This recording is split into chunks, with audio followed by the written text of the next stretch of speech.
All right. Welcome into this edition of the Milwaukee Bucks on Tap podcast. Corey Moen, Evan Byrne. Evan, how are we doing? Honestly, can't complain after last night. Doing well. No, we cannot. The Milwaukee Bucks and Giannis Antetokounmpo are off to a torrid start. They're now 4-1. Is that correct? That is correct. 4-1. I've obviously lost one game this season, and that was to the always tough Cleveland Cavaliers, who are expected to be one of the top two teams in the East this season. But we'll see what happens with that. So we'll just kind of get right into the games here. Milwaukee started on the road, found their pretty decent win against the Washington Wizards. They faced off against the Toronto Raptors last week. Milwaukee won 122-116. Giannis, once again, another great game. 31 points, 20 rebounds. But I really think the story to that game was Cole Anthony scoring 9 of his 13 points, just coming off the bench. And again, this is one of those games, like, it doesn't matter what iteration of the Toronto Raptors you get, they're always going to be tough. The Toronto Raptors always have a tough-minded team, and that's more specifically when they've played against Milwaukee. Yep. They got long, lengthy defenders. Not the greatest, and again, not even the greatest collection of offensive talent that we've seen. Like you've seen guys through the years, like Kawhi, and when they had guys like Danny Green and Fred VanVleet and Gary Trent and Marc Gasol and Ibaka and all those guys. That was probably the best Toronto team that you'll ever see. Even throw Siakam on that list.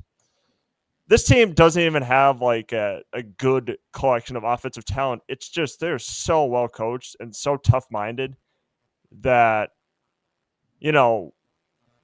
like their best players probably like the two guys, Brandon Ingram, who scored 29, and RJ Barrett, who scored 20. Like those are probably two of their premium offensive players, but like again, you're not going to win much with those guys. Those are very much like rebuilding players. So I guess, what did you see in Milwaukee's performance against Toronto last week? A tough one, obviously, after the first quarter, holding them to 19, but then allowing them 35, 32, and 30 for the remaining three quarters. Honestly, I feel like what kept them in the game most was that fourth quarter. Obviously, it was a little back and forth in that third and fourth quarter, but you obviously mentioned Cole Anthony. A lot of just and Gary Trent Jr., just a lot of last second clutch shots that I feel like kept putting them over the edge in specific possessions. A lot of it's just being able to have those clutch shooters, and I feel like they were able to step up. A lot of threes at the end of the game that were essentially able to keep them to that 2-possession lead. But yeah, no, I fully have to give it to those two guys, obviously outside of Giannis, who had 30 or 31. But no, just being able to have those guys consistently make tough baskets, whether it was a three-pointer or at the rim. I just feel like they were able to really hold them into the game. And Toronto obviously still shot well, but they were able to have that last second push in order to kind of keep them over the edge and keep it to that 4 to 6 point range for the lead near the end of the game.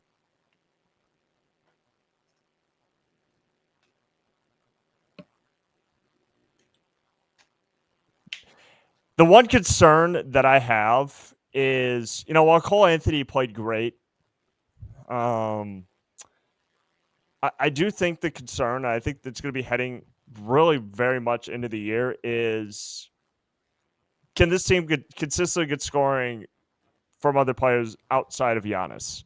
Mm-hmm. Because as I look at this right here, it was about, let's see, I mean, all right, you get 20 from Gary Trent, 13 from Ryan Rollins, and excuse me, I believe I said earlier, Clint, he actually had 23 points coming off the bench.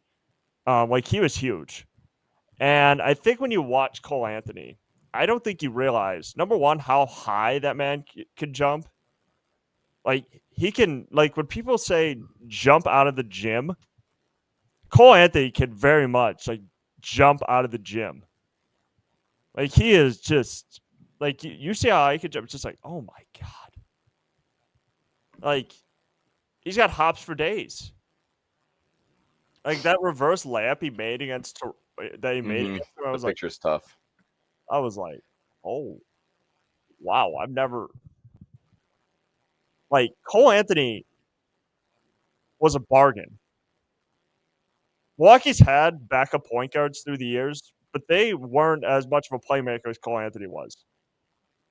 You know, and even go back to last year, if I can see if I can name who the backup point guard was, because I know Javon Carter had already left. I believe they got Kevin Porter Jr. I mean, it would have been Ryan Rollins. Was Ryan Rollins a backup? Yeah. Back See, up to Dame. right to start. Wow, was he? Wait, hang on. Was he the backup to start the year? Oh, geez. It seems like forever ago. I know, right? Like, I got to see, like, let's look up to see who the backup was. My point is they haven't really made like those backups from Milwaukee that Milwaukee's had in the past really haven't made that much of a difference, to be quite honest with you.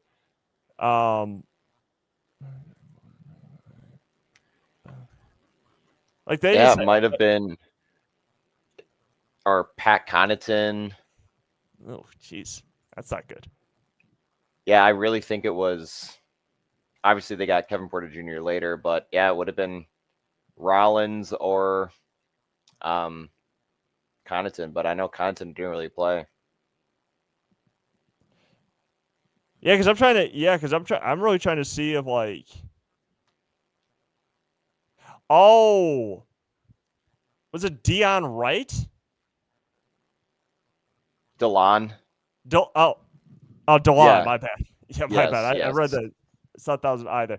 Yeah, was that DeLon Wright? Was that our backup? That might have been. That was such Oh. like a fever dream pick because he played for a little bit at the start of the year, and then they just stopped playing him. And then then he was gone. Dion Wright. No, I meant Dion Wright. My bad, y'all. But no, it like, but again, still like that's how memorable DeLon Wright's tenure was for the Bucks. He didn't do anything. Like he like, and again, I will hand up. I didn't watch every game last year, but no, DeLon Wright. The games I did watch wasn't much of a difference maker, and that's why they quickly got rid of him at the trade deadline to the Knicks. So they just stopped giving him minutes. It was like, yeah, this guy's not. He's not doing. He's doing nothing for this team. Yep. Supposed to be he's not from the Heat. Yeah, I mean he wasn't. I mean he wasn't adding anything. And again, it's most backup point guards. It's kind of hard to like. It's hard to find like good backup point guards. Most of them just don't. Most of them just kind of run the offense and then they just go from there. But you know, you look at like Javon Carter, like good defensive player, wasn't going to provide you much offensively. Good shooting game and like you know. He loved taking those pull-up transition threes. I remember that. But with his legs kicking up to his butt. Yeah. I mean, you like getting guys. That's why they call him Mr. 94 feet. He picked up guys full court. I don't think there's been a Bucks player who's done that since. Like, but not well. But no, I mean, look, he's but you know, and even as we bring up like, you know, talking about guys like Ryan Rollins, who, you know, the title of this podcast episode is Ryan Rollins the Dog, because, you know, because I don't think there's been as much of an improvement from any Bucks player more so than him. Like, I just think, like, coming into, like, last year, I was like, I mean, he could really defend. He could defend the hell out of the basketball, but, like, he has no offensive game to speak of. Like, and that kind of comes down to comfort. But I'll tell you this, he worked on his offensive game this summer, and that very much has stood out to me so far. Is Ryan Rollins his, you know, like he's been so great offensively, and we'll get into that in a little bit.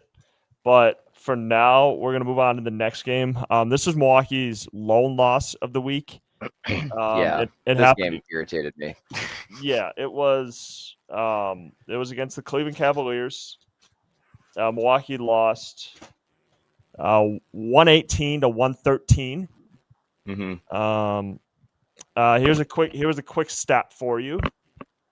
And this was kind of heading into the game. So Giannis is actually the first player in NBA history with a 60-30-10 in the first two games, which is an insane stat. Like Giannis was insane. Now, Cole Anthony didn't play due to an illness, and Kyle Which Kuzma, I think is why they lost. yeah, that and because then they ended up bringing Mark Sears off the bench, and Yep. That's a guy who I'm not faulting him at all. It's just he didn't look comfortable being out on the floor. Just kind of get thrown out there so early. Yeah, and I do think that there was a point where he was wide open. He had like a wide open little he could have hit like a floater or something like that, and he just didn't look comfortable shooting. And I think by that point, it's like when you're a player like that, who's in the NBA, and a young player like that, especially, you're not playing. You're playing basically on pins and needles. Like Mark Sears basically went in there and was like, okay, don't mess anything up. Just don't do it. Don't screw something up. So he probably played like way more careful than he should have, but I can understand it. I mean, he didn't want to be, in the doghouse, so to speak. So he was like, okay, I'm just gonna not I'm playing with Giannis and I'm playing with a lot of talented players. I'm not gonna do anything to mess this up. So I'm just gonna run the offense, and we're just gonna not make any mistakes, and we're just gonna go from there. And I think that's kind of the mindset he had. But and again, Cavs were missing some key players too. Max Strus, I don't believe has played this season due to, I think, he had foot surgery, and I think Darius Garland, he's had a toe injury. So yeah, he was also out too. Yeah, and but again, it's one of those where Milwaukee in that particular game, I just don't. I think they made it a lot hard. Like, they could not start turning the ball over, for one. It was way too many turnovers in that game. See if I can pull that up real quick. Yeah, they had 17 turnovers and 18 against the Raptors as well. Turnovers has been a huge issue for them this year so far. Yeah, and we talked about that. We talked about that at length. That's been always an issue. It is. No, you go. Sorry. No. But again, look, Giannis has to drop 40 points to keep the team in the game. Essentially, I mean, AJ Green. Correct. I mean, yeah. I can't say enough good things about AJ Green. He's been shooting like crap out of the basketball this year. But again, Giannis had to score 40, keep him in. But but again, Milwaukee 13 of 33 on threes. 17 turnovers. They did beat him in points in the paint, which was pretty good. And they got Evan Mobley in foul trouble. But but again, when you get guys like Donovan Mitchell and you get guys like Sam Merrill, who, by the way, they had Sam Merrill, they just didn't. Yep, I sent that text to my brother. I was like, I love playing against the Cavs because Sam Merrill always cooks us every time. 17 points. But yeah, no, that was. I will give them. This game could have been fully over going into the second quarter. Again, it just felt like they kind of made a little bit of a run, and then you blink up, it's back down to double digits. Same thing, but they actually had a good third quarter. I mean, they outscored them. They held them to 21 points, but they only scored 28. But no, I feel like with a comeback, in the second half made the game a little more interesting. Having your first loss just kind of being more of a blowout is a little frustrating, but obviously you're missing Cole Anthony, you're missing Kyle Kuzma, two key guys I feel like to your lineup. And only losing by 5, again, that's 2 possessions right there. Like, you never know like what these 2 other guys are going to do that can make that impact and essentially put you over. But no, I feel like you got their keys have been Giannis scoring 30 to 40 points, and then one other or 2 other guys kind of pop off. But even without Cole Anthony or Kuzma, again, Gary Trent, 2 of 9 shooting, 1 of 7 from 3. He hits 2 more threes, you win the game. Free throw percentage, they shot, Bucks were 20 of 28, but they gave up 35. I felt like everything was a foul at some point, so getting them to the line a lot was Evan Mobley shot 12 of 12 from the free throw, and I feel like going to this game, he was shooting around 60%, so there's that. But no, a lot of just self-inflicting wounds that kind of left them to lose by, again, 5 points, but it sucks that they lost, but I feel like the next 2 games really bounce back of what they're capable of doing. And this is kind of just, it sucks. He could be undefeated essentially, but no, I feel comfortable with this loss. Again, it wasn't sloppy. It wasn't Giannis getting, 12 points and no one was producing. It was just very similar game. And they just kind of had the last few shots that essentially put them over. But no, another AJ Green masterclass. I feel like I've been hyping up AJ Green for a while now, so it feels good to finally see him get that respect that he's deserved. Same with Ryan Rollins.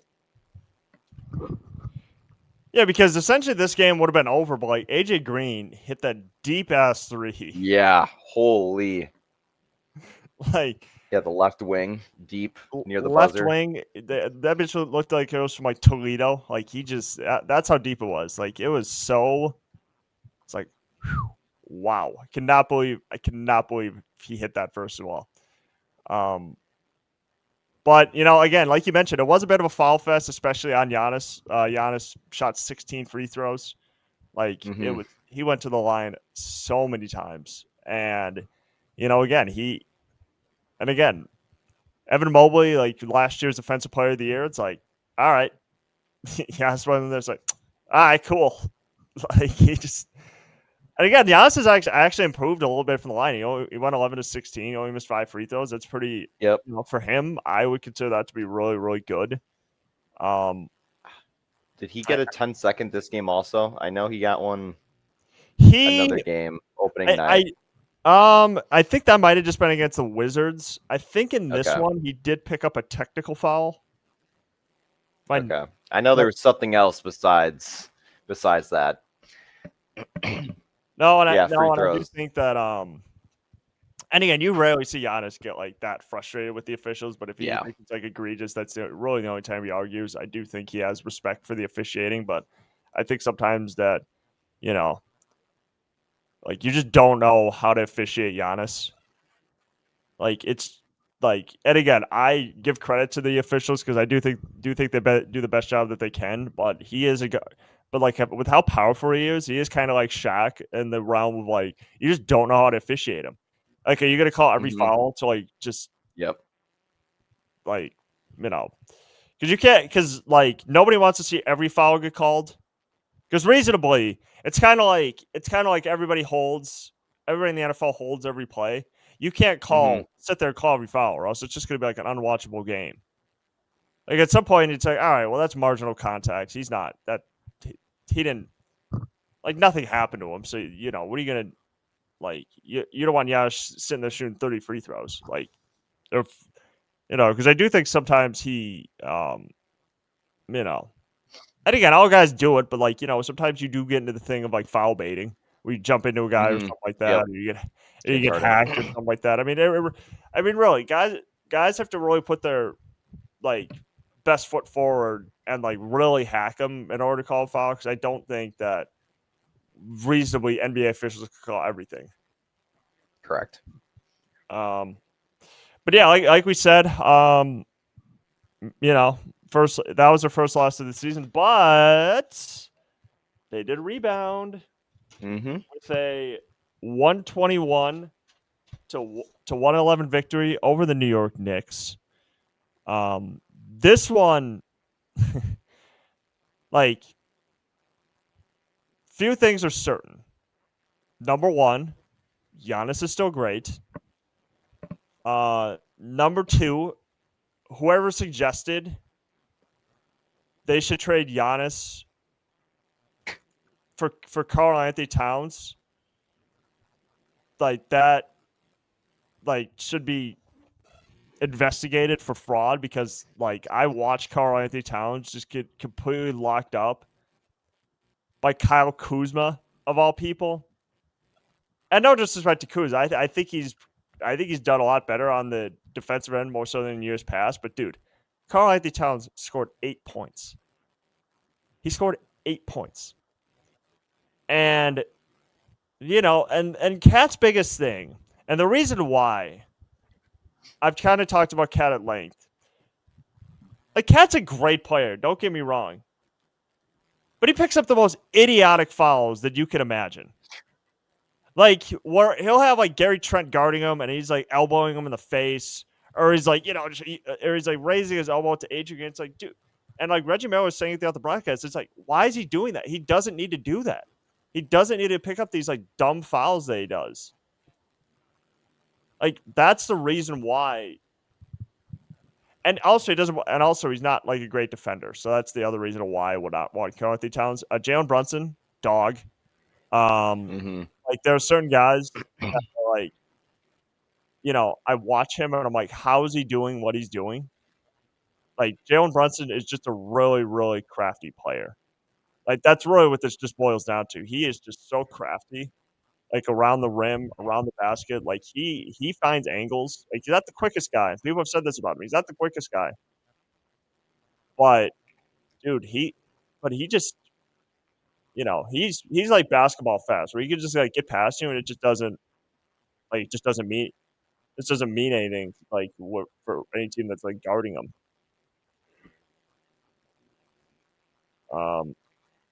So I guess what did you see? And again, Milwaukee. Oh God, Milwaukee, especially in that first half, got off to an awful start.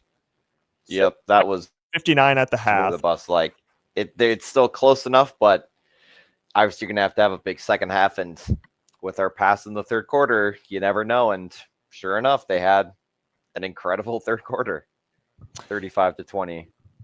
Yeah, and I do think that was kind of the biggest thing to it, is the fact that New York's offense they literally just could not score.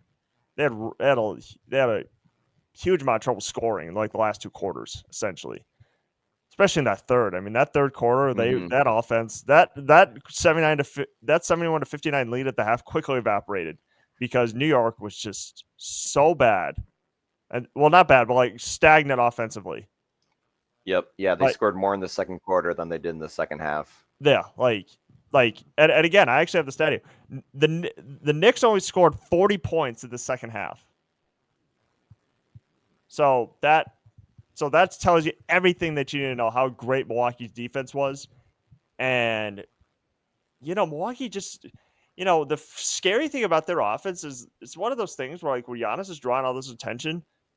All right, I'll pop it over to AJ Green. All right, I'll pop it over to Gary Trent. All right, I'll pop it over to, Myles Turner. All right, I'll pop it over to Ryan Rollins. Like, if other guys start to make shots, like, this team is like really scary. And so far offensively, they are extremely scary, like, on that side of the ball. Now, defensively, I mean, still a bit of a work in progress, I would say.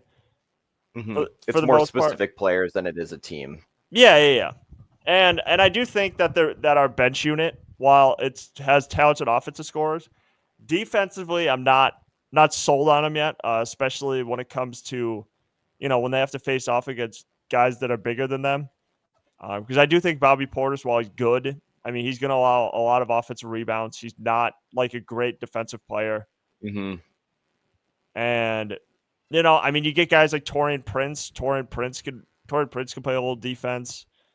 Cole Anthony, but again, it's just a shorter, even Kuzma. The problem is it's just a shorter team. you know, coming off the bench. So, when you don't have Myles Turner and Giannis out on the floor, like that's when those minutes are really going to be crucial because, people have talked about the non-Giannis minutes, and this team's just going to have to this team's just going to have to score. So it's not incumbent upon Giannis to do most of the scoring. Then everybody chips in like 15. Yep. Yeah. The non-Giannis Myles Turner. Obviously, we were playing that smaller lineup. Again, it's the 3-point shooters and then Bobby Portis. And obviously, Bobby Portis is not jumping through the roof, grabbing rebounds left and right. But yeah, they're heavily relying on the 3-ball for that. You've seen a lot of the clips, even with the Warriors as well. Just a lot of passing it out, making sure someone's open. And it's that philosophy of hoping that they can just hit more than the other team. Sometimes it works, sometimes it doesn't. But again, what you were talking about with obviously Giannis scoring a heavy amount of points and being able to dish to other people.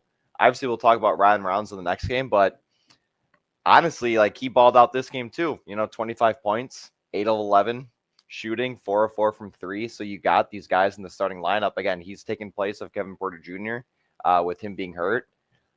Hopefully coming back soon, because again, I know they talked about it being 2 games, but now it's been 3, so we never know. But being able to have him be this consistent, I feel like the last few games with Porter being out has really helped. And obviously, you talked about defense. Kyle Kuzma kind of should just, I don't want to tell him to stop shooting, but focus more on defense off the bench, because I feel like that's going to help them so much more, especially on the rebounding portion of defense as well. But no, I feel like whenever he shoots, it's nerve-wracking. He's not like known for his shooting, especially threes.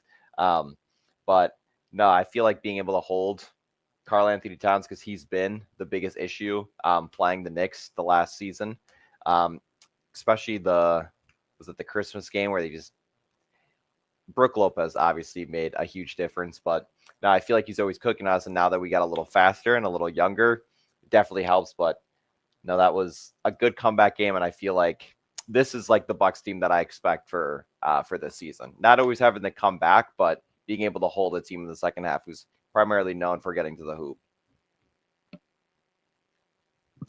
Yeah, and I do think that, Kyle Kuzma, like he's got pretty good size on him to where like he could frustrate a guy like Cat, to where if he actually tries defensively, like he will frustrate the hell out of Karl-Anthony Towns. And he did. That's what it looked like. Karl-Anthony Towns was very much, for stretches, was not involved in that game. And I do think there to rebound. Yeah, and I do think sometimes Cat falls too much in love with the 3 to where it feels like he's bailing the other guy out, where it's like, or he's like committing offensive fouls. It's like, dude, like go to the hoop. Like go to the hoop, draw a foul. It's like, why? Sometimes I just don't know why all these bigs are just insistent on shooting threes. It's like, it makes no sense to me. Yep. Like Joel Embiid, Myles Turner, Cat. It's just like, look, I understand that we live in a new age where every big needs to shoot a 3, but also it's like sometimes you just got to, put your ass into a guy, go to the hoop, draw a foul. It's like, that's what it's all about. Like, it's not, like, it's just not like, oh, we're just gonna shoot threes because that's what the analytics say. Well, screw the analytics, dude. If I'm Cat, I got AJ Green on me. It's just like, like hook shot, boom, like that. That's what it should be. But some bigs just fall too much in love with the 3, and yeah, when you got a starting lineup of 3 shooters and the center is also hanging out behind the 3-point line, it's like, okay. Yeah. By the way, there's a couple of there was the clip going around that said that was a travel by Giannis. I've watched the clip. Yeah. He might have gotten away with one on that particular one. Because the thing is, he was gliding, like, and he took like way more than like he took more than 3 steps, like, and it was the offensive foul on Cat, or excuse me, it was the and one. The foul was on Cat, and it was just like, yeah, I don't know how I have no idea how he got away with that one. but that was an insane clip where I was like, how the hell did he? And the second one I wanted to bring up was when he said, I think there was like a big moment in the game, and after he said, "This is my effing city, I'll never leave Yep. you." I mean, you know, I think that I don't was know if going that into was the like, half. I don't know if that was like in the moment type of thing, but like, I appreciate the fact that Giannis has always loved this city. The city's embraced him, and I'm happy with the fact that he's happy in Milwaukee, which actually brings me to my next question or my next clip that was kind of circulating. I don't know who the reporter was, but he said essentially he it was a leading question, which again I don't know what he would have gotten out of that, what he would have gotten out of the response, but he was essentially like, you know what? Why don't I play the clip and then we can just react to it?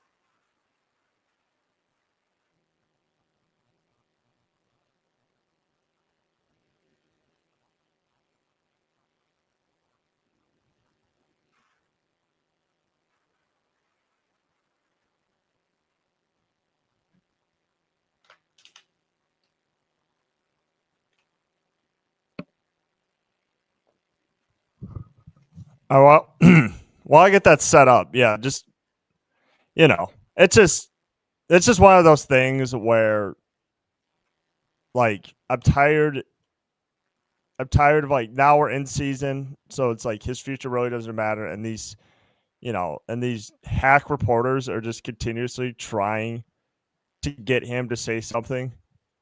Like because that's the thing is like that was a very hack question by somebody who with no talent.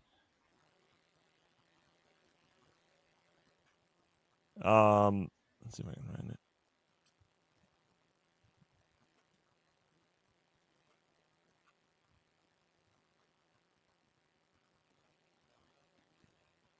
Hmm. Here it is. All right, so I'm gonna play the clip and then we're going to just react to it.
You're muted.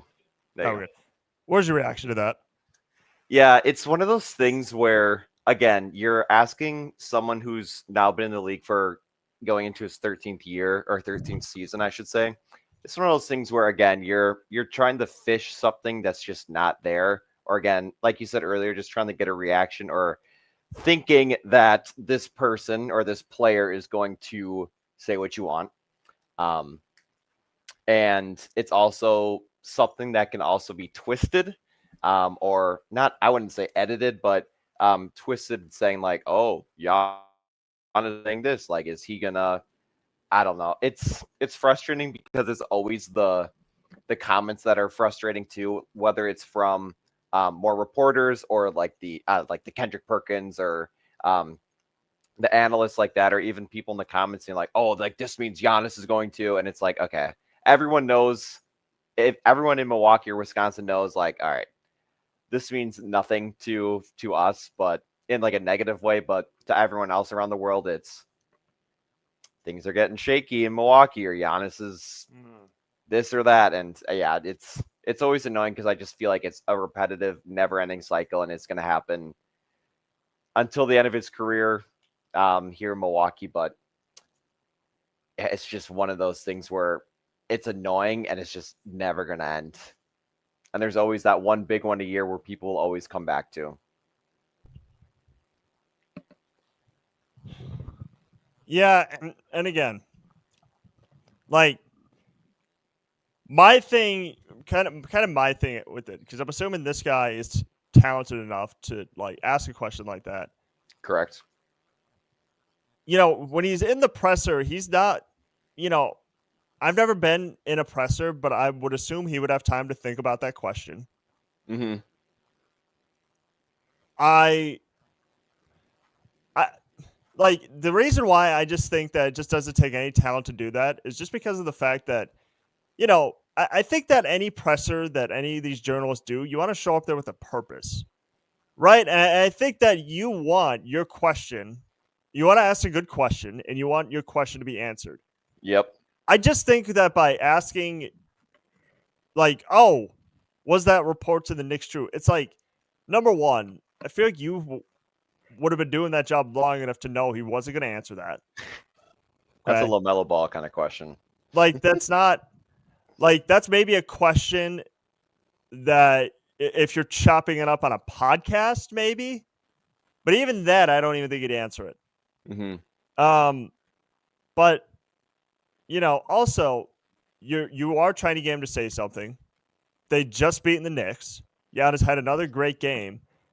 And yet now the focus has to be on, oh, well, what's his future in Milwaukee? They just beat the Knicks. Like, why? Like, and again, this is why I've lost so much respect for ESPN. Okay? Because, you know, they're not even NBA reporters at this point. They're just like paid gossipers. Mm-hmm. Like guys like Shams and Brian Windhorst and Stephen A. and Kendrick Perkins. Like, you know, I'm sorry. I just have no respect for what any of those guys do. Again, Shams has worked very hard in the role that he has, but it's like, you know, he gets ESPN. And again, I don't have respect for Shams, but then he gets ESPN, and then he's just paid to peddle bullshit. That's literally what he's doing now. Like, there's, like, you know, and again, people, and the other mistake that people are starting to make is that, you know, these insiders, their jobs are very hard. It's demanding. Okay. Woj got out of it. Mm-hmm. You know, most of them have like 2 phones. Okay. It's like a 24-hour news cycle. And they're spending like 18 of it just like, you know, writing up like, you know, news around the sport of their expertise. But, you know, now they have like Shams on a panel. And, like, you know, Adam Schefter on a panel. And just, like, those guys aren't entertaining. They're not interesting. Okay? Like, they're not. Okay? When they would have Woj be on those, like, ESPN NBA countdown panels, it's like, you know, those guys. They're not paid to talk like that. No. They're Come paid on. to I don't give it. Like, why would I put any stock into what Shams' opinion was or Woj's? They don't, you know. They're here to break news. Yeah, that's it. Like, but these guys, they have these guys, and like, you know, he'll have them on like First Take sometimes, like, and like, you know, those countdown pans. Just like, dude, nobody gives a shit what Shams thinks. All right. Oh my God, that was so smart by Shams. I've never heard anybody say that. The only reason why people like Shams, okay, is because, you know, it was more fun when it was just him and Woj. But now that it's just him, and he's a young guy, like, you know, that. But, like, you know, like, the reason why people like Shams is because, like, Shams wouldn't be Shams without Woj, just because of that rivalry there. Mm-hmm. But if it's just Shams, then it's like, that's not. like even Giannis said at one point, it's like, anybody miss Woj? Yeah, I do miss Woj because Woj was not writing stories like that. So he was not writing stories like 2 weeks before the season started about Giannis wanted to go to the Knicks. No, we didn't. Like, no, we didn't. Like, Does Giannis know about this? Yeah, like oh yeah, Giannis wants to team up with Mikal Bridges and Cat. It's just like, or like, you know. And again, I've said it before. Like, I wouldn't trade Giannis unless I was all right. Give me Jalen Brunson then. Mm-hmm. Like our best guy for your best guy. That's the only way that trade could be fair. But like, no, yeah. Why would Giannis go to the Knicks and play for fucking Mike Brown? Mike Brown could not coach his way out of a paper bag. He's had like a shit ton of jobs. Like Mike fucking Brown's gonna help Giannis get his next championship? No, I don't think so. Okay, James Dolan as the owner, Leon Rose as the GM. Like really, they literally just fired Tom Thibodeau. Like after a successful playoff appearance, that screams instability. By the way, you fire a coach after like a successful run to the Eastern Conference Finals. And you put all these parameters in place where it's like he was probably going to get fired before the playoffs even started. Mm-hmm. That screams instability. The New York Knicks, I don't care if they had that one lucky season. They're still very much an unstable franchise. And that starts with the owner at the top. Like, it really does. They have a core, but again, dude, I still don't trust the New York Knicks. Like Mike Brown. The guy who just got fired by the Sacramento Kings. Yep. After a little after like a 16-16 start, after he just led in the playoffs like 2 years before, that Mike Brown is gonna get Giannis. No, he's not. Because I watched that offense the other day. That offense was stagnant. Yep, when your best guy, Cat, or one of your best guys is off, then the whole game is off. Jalen Brunson got hurt, but obviously he came back, still had a pretty decent game. But still. But still, I cannot. And again, the other thing too, it's like the Knicks don't have anybody to give to Milwaukee. What? Oh, Karl Anthony Towns and Mikal Bridges. No, that's not a good trade. For who? Mm-hmm. Who benefits? There's no benefit to that trade. Like, I get, like, and again, Milwaukee's still contending. That's the other thing, too. It's like Milwaukee, like, John Horst is literally doing everything in his power to add guys, add pieces. I think this is a good team around Giannis. Correct. It's not like the Bucks are just horrible. And it's like, okay, trading Giannis just makes sense because we're the 14th seed. We're winning 15 to 20 games a year. And Giannis is averaging 30 points, but we're still losing. There's a whole difference with that being their situation, but no, the Bucks are now 5-1, so there's a whole difference to it, and it'd be a lot different if the Bucks were just atrocious, but Giannis is still good. Like Paul Skeens, Pirates are horrible, but Paul Skeens is amazing. There's a whole different scenario with the team to the individual player. Yep. So moving on, last game of this week was love this one. The Bucks beat the Warriors 120-110. Giannis, so this was odd. So Giannis was diagnosed yesterday with left knee soreness. It was probable before the game started. Mm-hmm. And then 45 minutes before, the Bucks actually he's not playing tonight. So they did not have Giannis. So Giannis didn't play, but not to fear Evan, because the Bucks had one guy who was going to save the day, and that was Ryan Rollins. Yes. Who had a career-high 32 points. Out-dueled Steph Curry, by the way. Yeah. Which, by the way, if I would have said last year that Ryan Rollins was going to out-duel Steph Curry, I would have thought you were nuts. I was like, that guy's not an offensive player. Well, yes, he is, because he's been working on it. Yeah. He has been working on it offensively. Now, I do think what helps, and I think Curry gave the Bucks their props, because I think he was like, look, this is kind of like how we were back in 2012. We're just a really young team. Like, and he's talking about the Warriors. Like, the Warriors back then were just a young team, just like playing with that free spirit.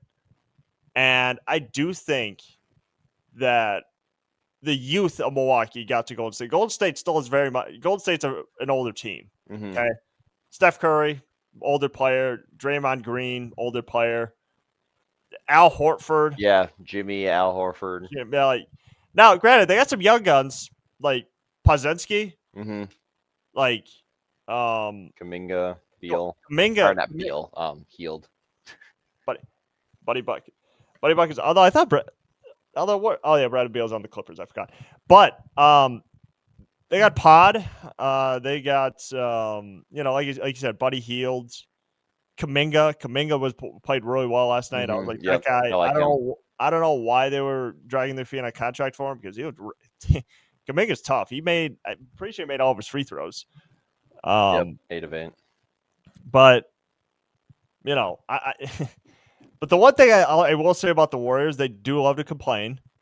There is no team that I've seen likes to complain more than the Golden State Warriors, and more specifically Draymond Green. Draymond never, I'm surprised he has. I can see why he gets teed up often, because goodness gracious, he's always in the ref's face. But again, I get it. When you're a veteran team, I think they think you deserve some of those calls.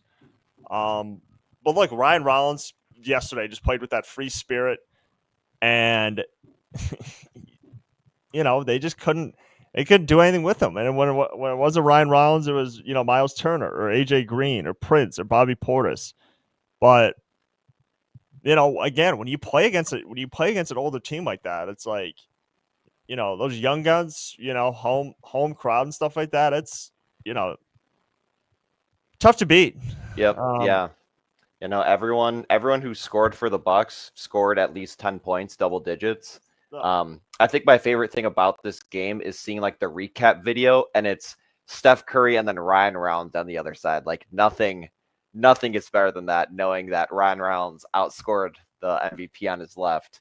But no, I feel again, love Myles Turner. Super cool dude. Got to work with him when he threw out his first pitch. Talked to him a lot. Love him. I feel this game was a good solidifier for kind of what we're going to see this season. Shot well from 3-point. I feel he's been very off the first few games.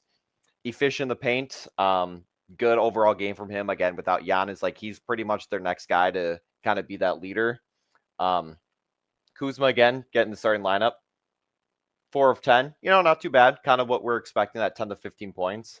But no, Ryan Rollins obviously. But I feel getting Cole Anthony back again, making a huge difference. Didn't shoot the best from 3-point, but again, is able to finish. And I feel having multiple guys who can finish is going to be your key to success, especially if the 3-point is off. But no, it's kind of crazy to think that you were trusting Ryan Rollins to take 21 shots, 7 threes, and he shot 62% and 71 from 3. It's you can't get any better than that. I mean, again, the last game against the Knicks, a great game, and he just outdid himself 2 days later.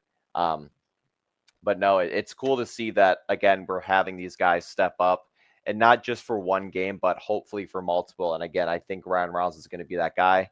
I mean, I was a big supporter of him last year. I feel if he just gets consistent minutes, you're going to get these guys who can prove themselves. They're NBA players.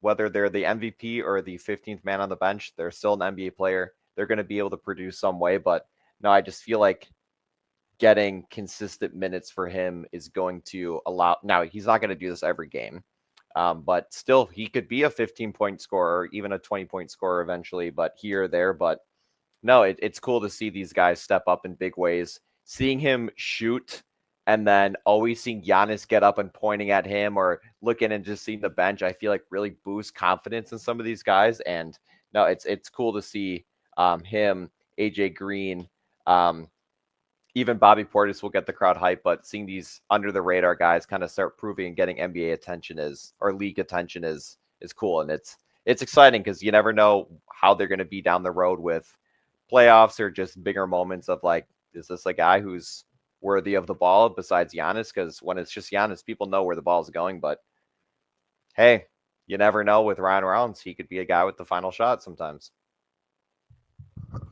Yeah, and I do think that when you look at No, especially watching that game yesterday, it's like Ryan Rollins. There was a point in the game where he like forced a turnover for Steph, like pressured him on the sideline, forced a turnover, and I think that this team, like I think that even without Giannis, that youth they still played very well defensively, and I think that's I think a lot of people want to give credit to Doc Rivers for how this season has started so far because I do think that even without Giannis, I think that and again, a lot's being said about Doc Rivers, a lot's been said about Doc Rivers, but I do think that at some points he fell into just some bad luck last year with just some like injuries early on.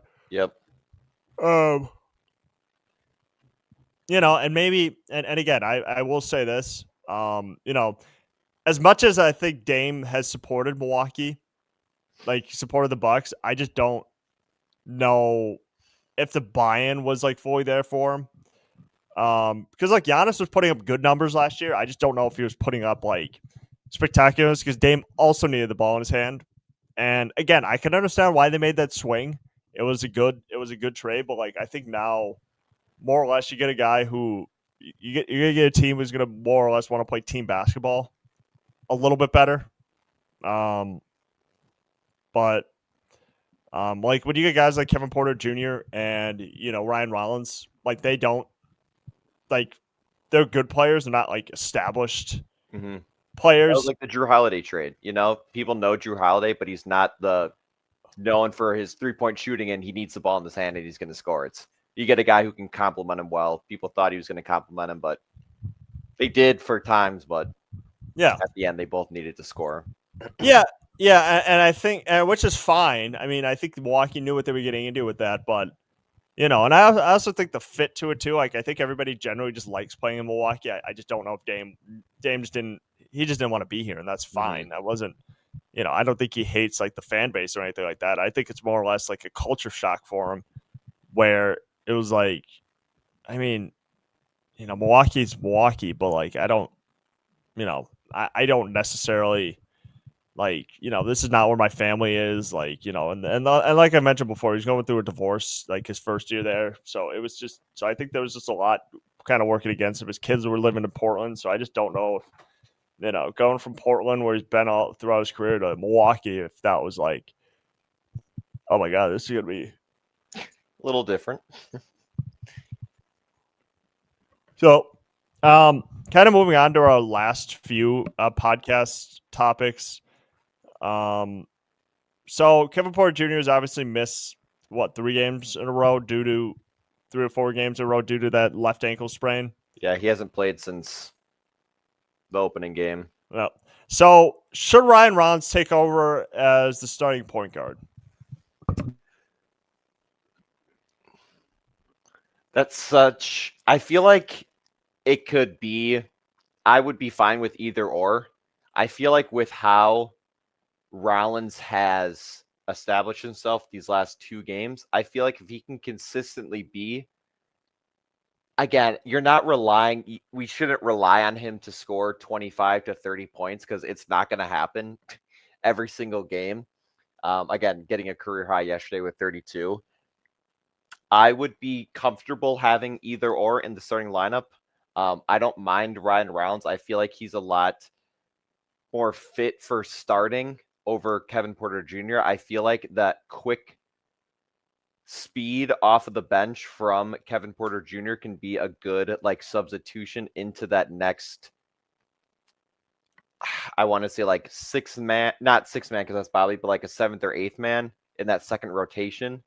I feel like with his speed coming off the bench is a lot more efficient, or what kind of the Bucks could use with that firepower, especially if that starting rotation, wasn't looking too good. Now we got this quick guy off the bench.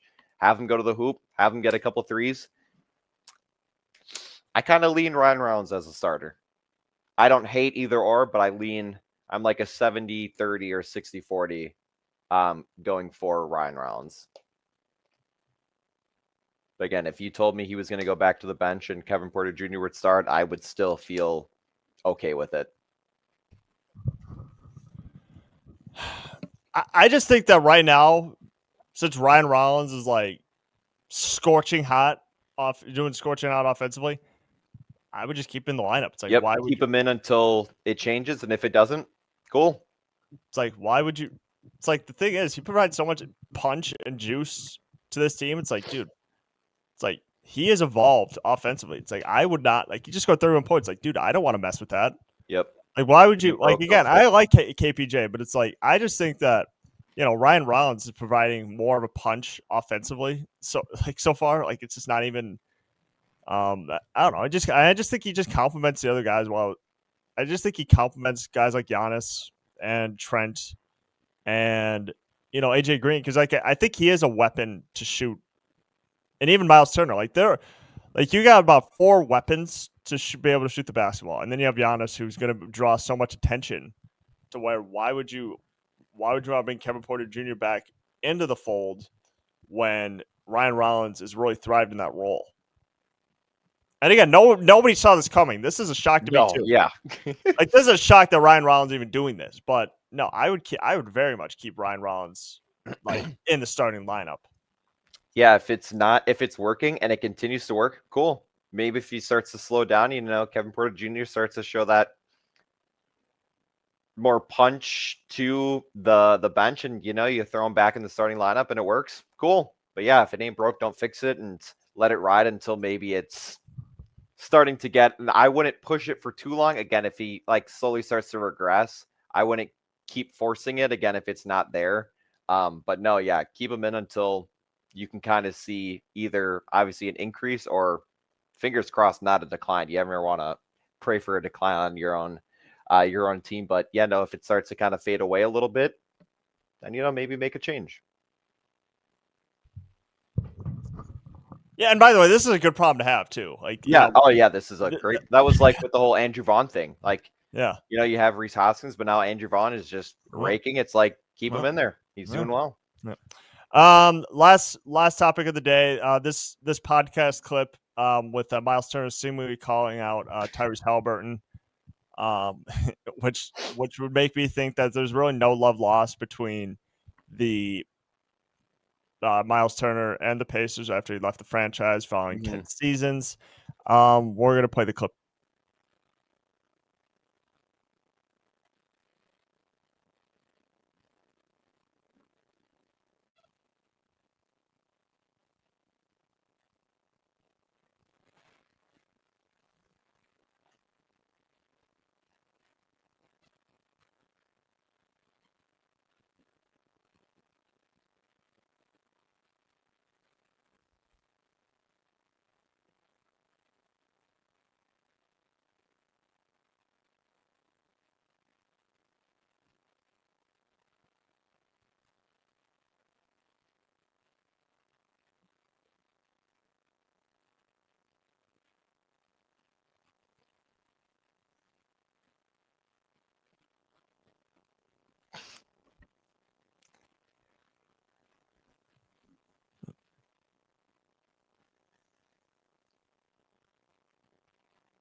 What was your reaction when you heard that clip? So first thing, just want to shout out the hat he was wearing. I was actually in the store with him, helping him pick out that hat. So I just wanted to throw that out there. A little flex. But I think it's funny. My favorite part about the clip is like where he says like he has backup. It's like that's like this is gonna sound like so like brain rotty, but like I see so many clips of these like Twitch streamers who like instigate stuff to happen because they know they got 2 big bodyguards behind them. They can say whatever they want, and then these ginormous human beings are here to back them up because that's their job. It's not the same thing, but it's that similar situation of like you can talk the talk, but like if someone tries to come up on you, like like there's going to be people behind you to essentially help you in that situation, especially if it's. Sorry, I'm rolling over a bag on my ground and it's stuck in my chair. Good Lord. Yeah. Okay. I'm giving up on that. But when you have that backup, you can do whatever you want, but there's a lot more resilience and a lot more like less harm that you can do because you know that you have these guys. And it's funny to kind of show that he was doing this because he knew he had the help behind him. He wasn't just running his mouth because that's who he is. And you're starting things and people are picking up on it, especially like with his whole dad situation as well in the playoffs last year. There's a whole story behind it. Obviously, we don't know the full, but yeah, clearly he's just outing all of them, or not all of them, but outing Tyrese Halliburton so fast after literally going to the NBA Finals with them and playing with his whole career there, and then kind of switching on him fast. Yeah, and I do think, I mean, you know, Tyrese Halliburton, as good of a player as he's an irritating guy. Like again, I mean, the last year there was that whole situation with the game ball of like, you know, they thought Giannis like Giannis had like a great game, like a terrific game, and he thought like someone stole the game ball, so then he runs after Tyrese Halliburton, and Tyrese is kind of like, you know, he's kind of picking at him a little bit and stuff like that. Yeah. Kiki, and so like, look,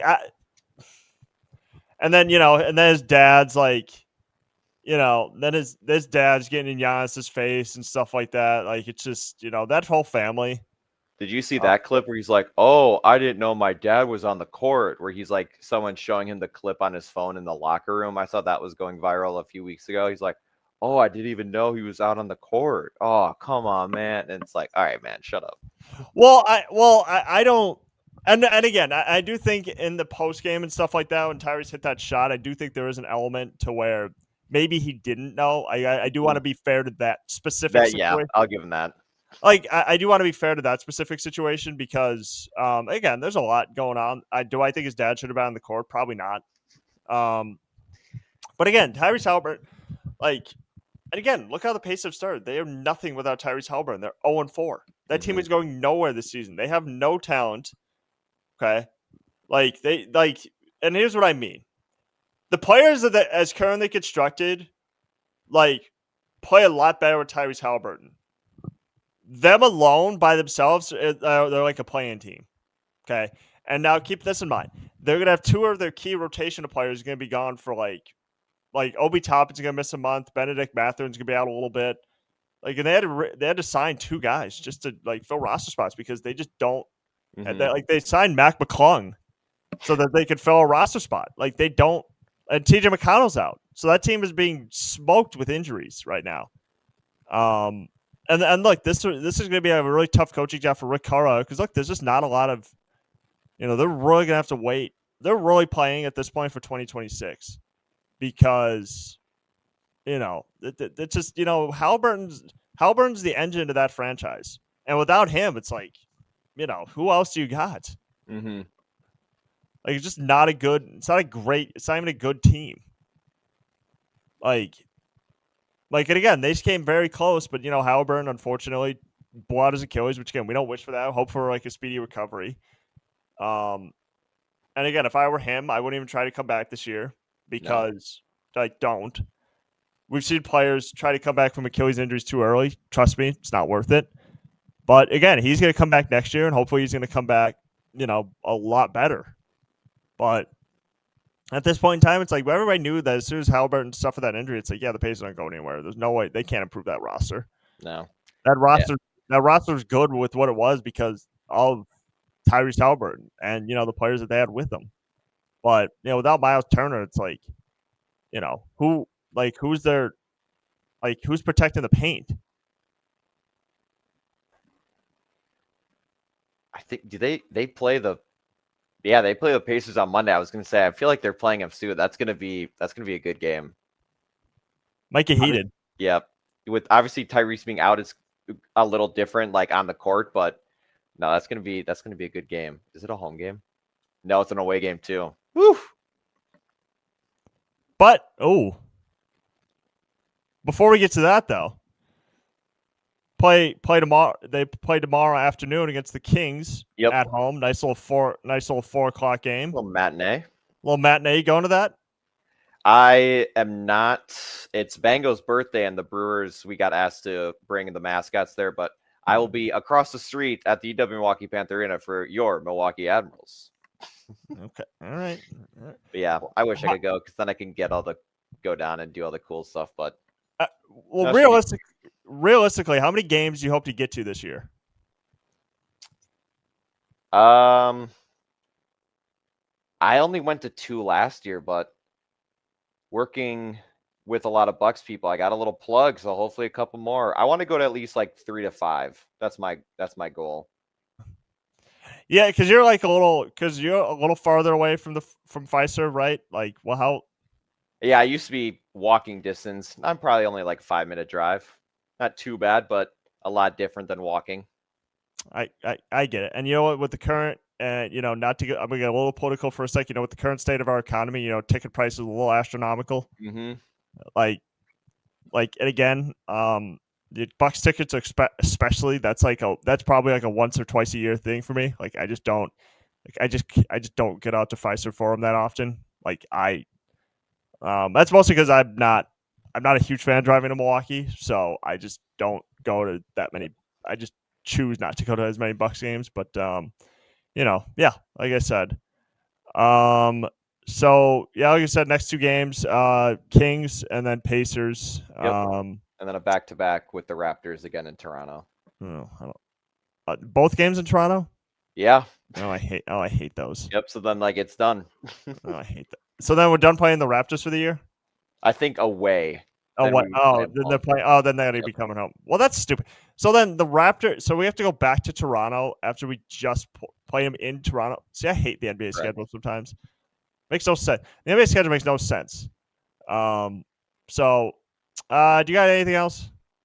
No, it's Halloween. Happy Halloween. I will be going as Waluigi. My costume got on back order, and I just found a hat at a GameStop. So right after this, I will be going to GameStop to find this hat. Yeah, be going as that at work tonight, and got a whole Mario Bros group going, so that should be fun. Yeah, that should be. I'm not really going. This is literally just kind of just for this podcast specifically. I'm probably gonna take this off after we end this. I don't really want to be walking around the whole day with a corn dog costume on, but so all right. Thank you guys for tuning in to this edition of the Milwaukee Bucks on Tap podcast. We'll see you guys next week.